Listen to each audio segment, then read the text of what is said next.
টাঙ্গাইল জেলার ধনবাড়ী উপজেলায় অবস্থিত ধনবাড়ী নওয়াব শাহী জামে মসজিদ। গত 92 বছর ধরে এই মসজিদ প্রাঙ্গণে বিরামহীনভাবে পবিত্র কোরআন তেলাওয়াত করা হচ্ছে। বাংলা ভাষার প্রথম প্রস্তাবক, ঢাকা বিশ্ববিদ্যালয়ের অন্যতম প্রতিষ্ঠাতা সদস্য, যুক্ত বাংলার প্রথম মুখ্যমন্ত্রী নবাব সৈয়দ নওয়াব আলী চৌধুরী প্রায় 100 বর্ষ আগে এ মসজিদটি সম্প্রসারণ করে আধুনিক রূপ দেন। 1929 সালে তিনি মৃত্যুবরণ করলে তাঁর শেষ ইচ্ছা অনুযায়ী এই মসজিদ চত্বরেই তাকে কবর দেয়া হয়। তাঁর কবরের পাশেই বসে 5 জন হাফেজ দিন-রাত কোরআন তেলাওয়াত করছেন। 16শ শতাব্দীতে সেলজুক তুর্কি বংশের ইস্পিঞ্জার খাঁ ও মনোয়ার খাঁ, 2 ভাই ঐতিহ্যবাহী এই মসজিদটির প্রথম খণ্ড নির্মাণ করেন। তাঁদের ও তাঁদের পূর্বপুরুষদের কবরস্থান এই মসজিদের পাশেই অবস্থিত। প্রাচীন স্থাপত্য শিল্পের ধারক ও বাহক টাঙ্গাইলের ধনবাড়ী নওয়াব শাহী জামে মসজিদ ইসলামী ঐতিহ্য ও কালের সাক্ষী হয়ে স্বমহিমায় দাঁড়িয়ে আছে। মসজিদের অপরূপ শোভায় মুগ্ধ হতে আর নিজেদের স্বপ্ন পূরণে মানত করতে প্রতিদিন জাতি ধর্ম নির্বিশেষে মানুষের মিলন মেলায় মুখর হয়ে ওঠে ধনবাড়ী নওয়াব শাহী জামে মসজিদ।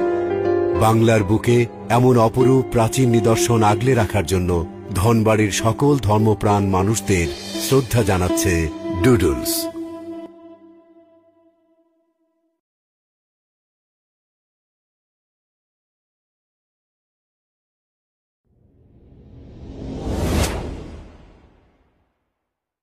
টাঙ্গাইল জেলার ধনবাড়ী উপজেলায় অবস্থিত ধনবাড়ী নওয়াব শাহী জামে মসজিদ।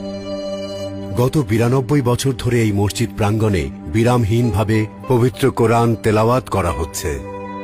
বাংলা ভাষার প্রথম প্রস্তাবক, ঢাকা বিশ্ববিদ্যালয়ের অন্যতম প্রতিষ্ঠাতা সদস্য, যুক্ত বাংলার প্রথম মুখ্যমন্ত্রী নবাব সৈয়দ নওয়াব আলী চৌধুরী প্রায় 100 বর্ষ আগে এ মসজিদটি সম্প্রসারণ করে আধুনিক রূপ দেন।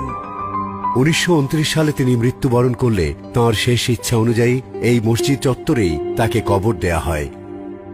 তাঁর কবরের পাশেই বসে 5 জন হাফেজ দিন-রাত কোরআন তেলাওয়াত করছেন। 16শ শতাব্দীতে সেলজুক তুর্কি বংশের ইস্পিঞ্জার খাঁ ও মনোয়ার খাঁ, 2 ভাই ঐতিহ্যবাহী এই মসজিদটির প্রথম খণ্ড নির্মাণ করেন। তাঁদের ও তাঁদের পূর্বপুরুষদের কবরস্থান এই মসজিদের পাশেই অবস্থিত।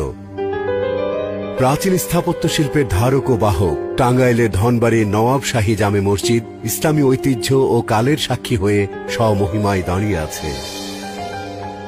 মসজিদের অপরূপ শোভায় মুগ্ধ হতে আর নিজেদের স্বপ্ন পূরণে মানত করতে প্রতিদিন জাতি ধর্ম নির্বিশেষে মানুষের মিলন মেলায় মুখর হয়ে ওঠে